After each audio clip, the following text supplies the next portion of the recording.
This is your daily dose of all things royal. A royal visit in the park and at home from none other than Harry and Meghan. Welcome back, my gorgeous, good-looking friends. The wannabe Disney princess and her prince that she managed to turn into a toad had a cameo on last night's 90-minute special, The Happiest Story on Earth, 70 Years of Disneyland. The 2-minute segment that aired in this 90-minute special exposed Meghan and Harry once again for the grifters and self-promoting cretins we all have come to know and loathe. Turns out, little Betty's birthday at Disney was really about promoting and filming for this. There is a high probability Betty's fake birthday was the payment by Disney for their participation. To go through all these lands and to see it through your children's eyes, it was just amazing. These two really have zero shame. Truly, no shame. And it's not surprising, in this small cameo appearance, they chose to exploit Diana again. I mean, every time I think these two can't get any more repulsive, they always find a way to prove me wrong. Let's go ahead and rip this little 2-minute segment that came up 60 minutes into this special. Next, the Magic Castle, where everyone's treated like royalty, including Meghan and Harry. Now, if I didn't know any better, I think Disney just took a stab at Harry and Meghan. You notice they did not address them by their titles, as well as saying everybody that goes to Disneyland are treated like royalty, including Meghan and Harry, when they really are, or at least Prince Harry is royalty, not Meghan. And I think if people point this out, I'm sure Meghan's not going to be pleased at all. Yeah, we have seen the last thing that Meghan wants anybody to think is that she's just like one of us in the many PR stunts where she shows us how she's so much better than the rest of us. Let's listen to it one more time because it's so delicious. Next, the Magic Castle, where everyone's treated like royalty, including Meghan and Harry. And he's hit the parks before. I remember losing it as a kid with all the characters, like losing it, like this is amazing. Meghan must really hate that Disney is only interested in Prince Harry. You notice how they didn't say, and they have been there before. No, Harry is the star of this segment, not Meghan. Well, it's just so magical. And I'm a Southern California girl, so being able to go to Disneyland is more accessible than it is for most people, but it's still the biggest treat in the world. Just looking at this moment, Harry looks like he absolutely despises this woman. One of my biggest experiences of Disneyland was going for grad night. Grad night is all high school seniors. You go after hours, it's dark. I don't even know why they let us do that, but it was the best because... Okay, I'm going to go ahead and call bullshit on this one. The likelihood of this being a lie is pretty high. Look at how Meghan's behaving. She can't even look the camera in the face or look Harry in the eye when she's telling the story. And if you do a little digging and look to see if Immaculate Heart High School has this tradition of going to grad night, you'll find that there's no trace of the school actually participating in this. I think it's safe to say if Meghan's mouth is moving, assume she's lying unless she can prove otherwise. So once again, Meghan, stop lying. If you're going to tell stories, at least provide some evidence. Harry is showing that he went there with Diana. Where are your photos? I don't even know why they let us do that, but it was the best Sounds like because a lot of fun. it's so much fun. That's something I should probably do. Can you do that in your 40s? Take, for example, Harry and Meghan, the Duke and Duchess of Sussex, visiting the park with their children, Prince Archie and Princess Lilibet, to celebrate Lily's 4th birthday. Everything about these two you just can't trust. It's nothing but smoke and mirrors. Are we really to believe that that's Archie and little Betty? I'm going to say that it's not, especially knowing that Harry and Meghan were there specifically to get footage for this special. Who's to say that they didn't bring some stand-ins? I mean, look at little Betty and Archie. They're both the same size, while Archie's supposed to be 2 years older. No, I'm not buying this. Another giveaway here is that little Betty is wearing completely different clothing than what Archie had been wearing with his sister in the earlier shot. Like, they honestly think people are stupid. Meghan, you're the one that's stupid. For us to be able to have our own childhood memories and then watch that play out through our daughter's birthday And Archie said, "When's my birthday?" Do you not see how stupid and asinine this woman sounds? Archie's birthday is in May, correct, Meghan? Little Betty's birthday is in June, correct, Meghan? Didn't Archie just have a birthday? Didn't he just turn 6? Now, why would he ask her this question of when's my birthday? Unless you didn't do anything for his birthday, Meghan. And look at Meghan's face when she just said that. It's screaming, I'm a shit mother and I know it. But I don't care as long as everybody's buying it. Now, at this point, everybody sees through what this woman's doing. It's so fake and it's so inauthentic that it doesn't sell, Meghan. I remember losing it as a kid with all the characters, like losing it, like, oh, this is amazing. When we see Harry with his own family, we immediately recall those images 31 years earlier of Diana on Splash Mountain with her sons and Disney World. Oh my gosh, I completely forgot about this guy. Omid Scobie, Harry and Meghan's lapdog, otherwise known as Mr. Plastic, Not So Fantastic. And he's back with a new Jerry curl perm, I see. Her hair soaked, smiling, and just completely free, and it was so much more than a holiday. All right, let's pause for a second and point out how Meghan is being extremely manipulative here. We know that Harry and Meghan gave these photos for Disney to use in this 2-minute cameo. We also know that lapdog Omid Scobie with his new Jerry curl perm was told what to say in this little segment. Now, a couple things that I'd like to point out here to show you the manipulation and the psychological mind F that Meghan tries to pull on the public. Let's repeat what Mr. Plastic Not So Fantastic just got done saying. When we see Harry with his own family, we immediately recall those images 31 years earlier of Diana on Splash Mountain with her sons and Disney World. Her hair soaked, smiling, and just completely free, and it was so much more than a holiday. Does Diana's hair look soaked to you? Did this photo come to mind when he described this iconic photo? When we talk about Diana's hair being wet, this is the photo that comes to my mind. It was these photos that were iconic. And in my opinion, it was these photos that showed Diana looking free. Here's a perfect example of Meghan and Harry trying to rewrite history. They know that there's a whole new generation on social media that have no idea who Diana was or was not around when Diana passed away. And you can see it now being reflected in these bloggers as well as influencers posting stuff that is wholly inaccurate. This iconic photo that comes to the minds of those that were around was from Thorpe Park. It wasn't from Disney World. So you can see now the iconic photos that they want the next generation to see are these ones, especially this one without William. And you can see in the next segment of this clip how deliberate Meghan was in making sure that you do not remember the iconic photos with William in it, but the iconic photos with now her in them. With my mom. You went with your mom? Yeah, and my brother. I remember it very, very well. Space Mountain was one of my favorite things. You see what I mean about this? Meghan hated that Harry mentioned his brother. So what do they go and do? They make sure that when Harry rewatches this again, it's this photo that comes up. This is a level of evil that we'll never understand, but she is essentially trying to reprogram Harry into these new memories now. Disgusting. Absolutely disgusting. With my mom. You went with your mom? Yeah, and my brother. I remember it very, very well. And what's really sad about this in this moment is that you could tell that it does pain Harry.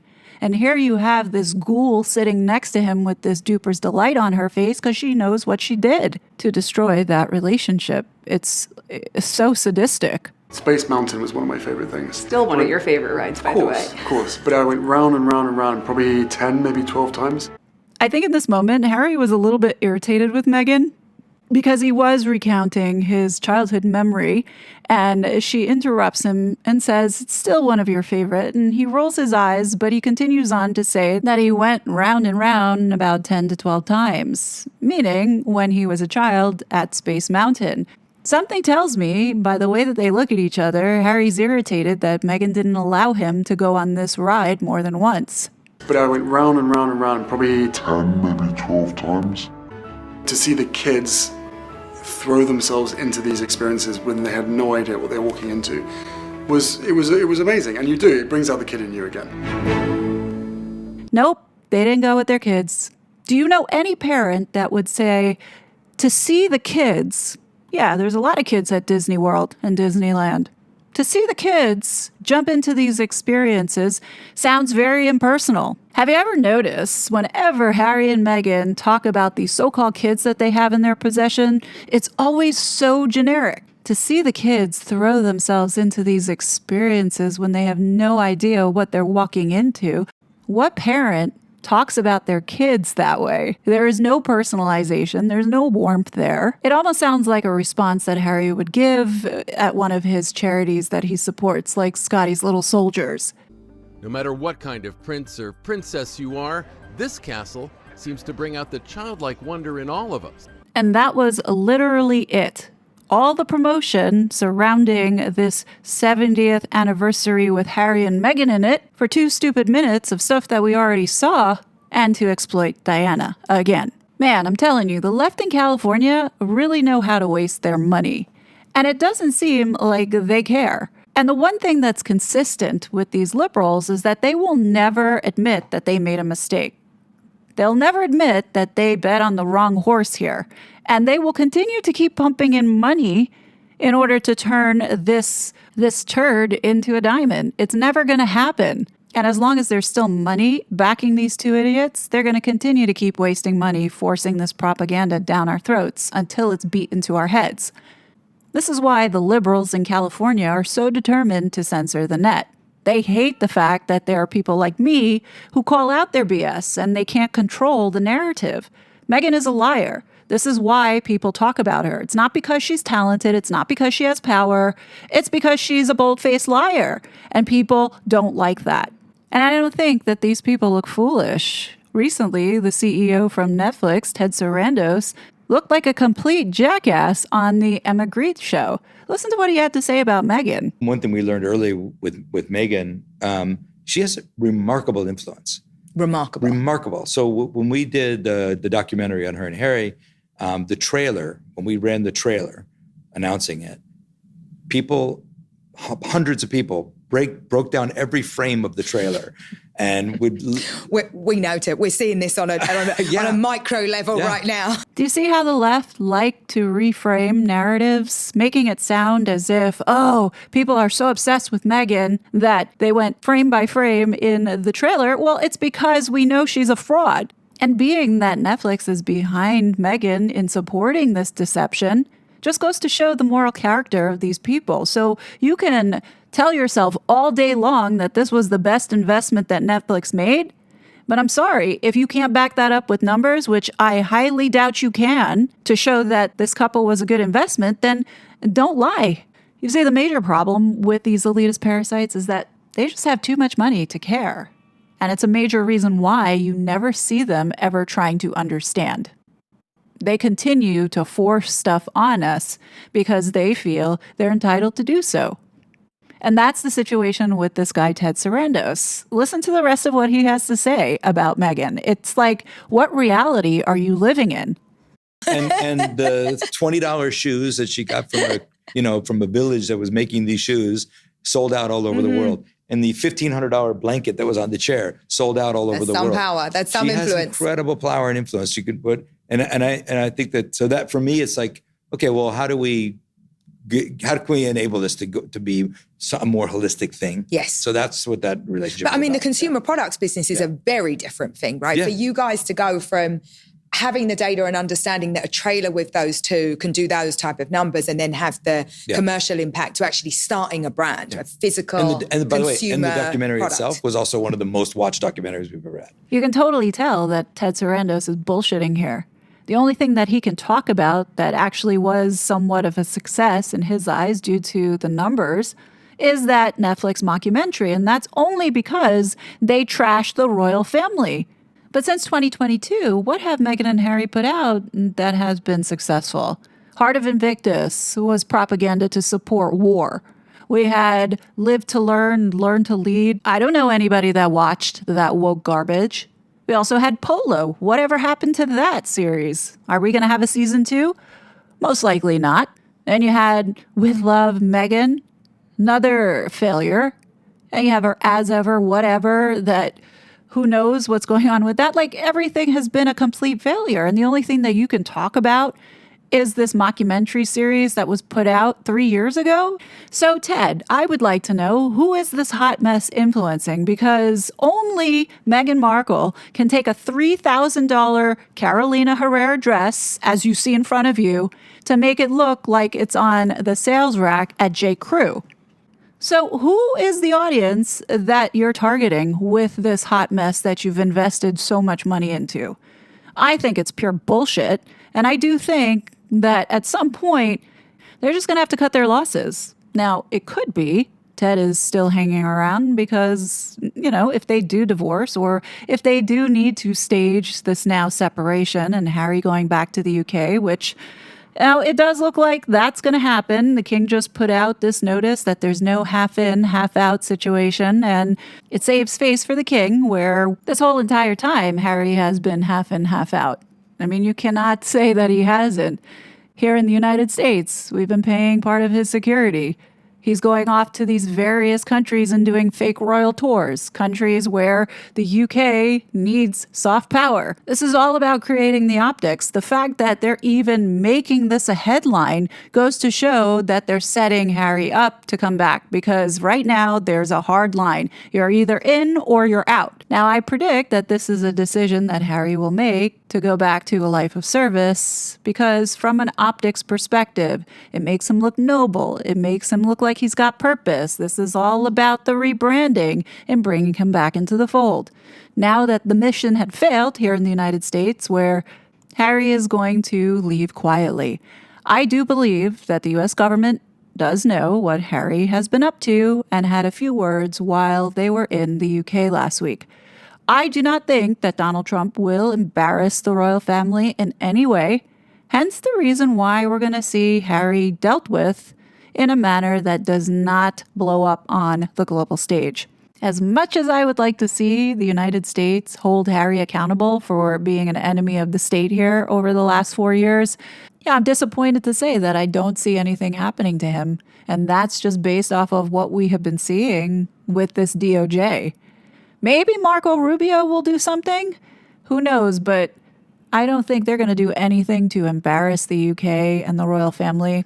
I'm just being a realist based off of what I've been observing and what I specifically stated last year after the election. Harry is going to be going home. It's just a question of, is he going to go home quietly, or is he going to go home with public shame and it be exposed of what he had been doing here? That's the big question.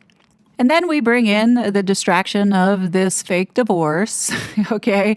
That's going to keep us all occupied in 2026. And then come 2027, where Harry has his Birmingham Invictus Games, we see one big happy reunion with the family without the invisible kids. And then there'll be the drama of Meghan not allowing Harry to see the kids. I mean, you know how this is all going to play out. They're just going to keep us in this circle jerk until the next thing comes along. All I can say is don't be distracted by it. We have to stay focused on the things that they are doing that they're not amplifying or making a big deal about. That's what's dangerous about this couple. But what do you guys think? Definitely leave your thoughts below. As always, I will be back with more content. But until then, please be safe, and I'll talk to you later. Bye. Such a fraud.